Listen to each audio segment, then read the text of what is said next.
Vote sang ni chuangin MNF inti chaka.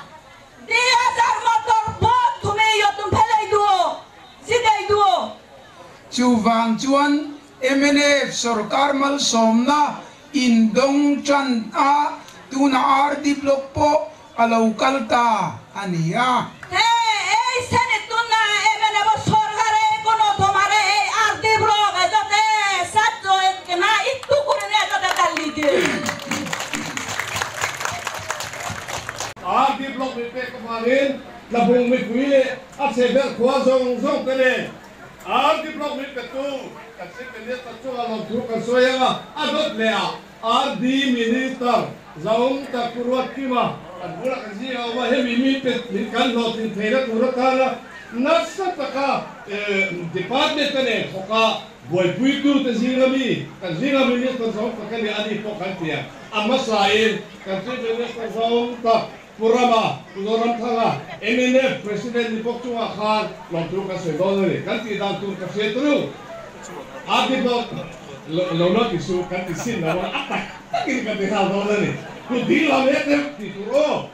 Le, kai ringem. Ringmo, helap kai ringem. Alai kai ringem. Helap pa ringmo. O kan za vai ati lo tu ka tai karon ena. Na amali kanti tu mete. O, le. Bingo, labung, RD block, Mepeto, Mizoram Chief Minister, Puzoram Thanga, Kanlome, Wekat Katilia, oh, Kanlome, Alang Intok Loma, Kaya Rinkat Katikway, Kafitlap, Le, Wekat Katilia, labung, RD block, Mepeto, Mizoram Chief Minister, Puzoram Thanga, Kanlome, oh. Wekat purwat ki manela tu kasih bene tu. Oh, tabung RD block kane kena tu ram nasat taka min huai puya atau min khen pui tu pulang ruat kima RD minister kan lome. Oh, wekat kan tiliang pulang ruat kima katihat ring takilo kan lome kan tiliang dole. Le tabung RD blok kane kena tu ram thei ko pamin chua pui tu. Kan minister zaum ta pulal ruat kiba kan lome.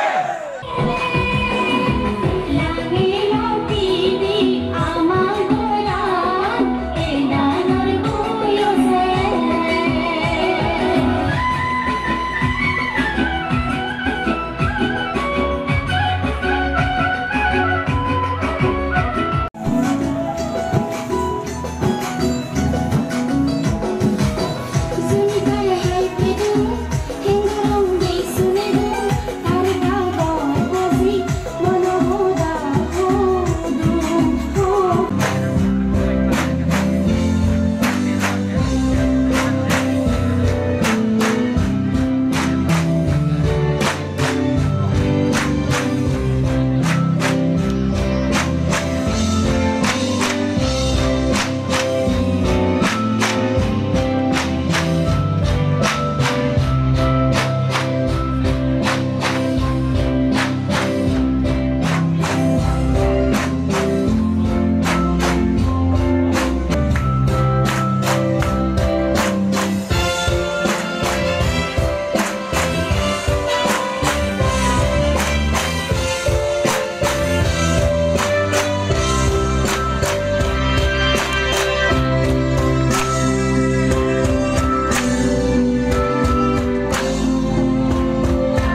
बाधा माने अकुल बोले मजे बकुल सजालो भोरन के रेली के जालो बाहर भीगे नदी की सिरताले अकुल सपा दिले बाधा माने अकुल बोले मजे बकुल सजालो भोरन के रेली के जालो बाहर भीगे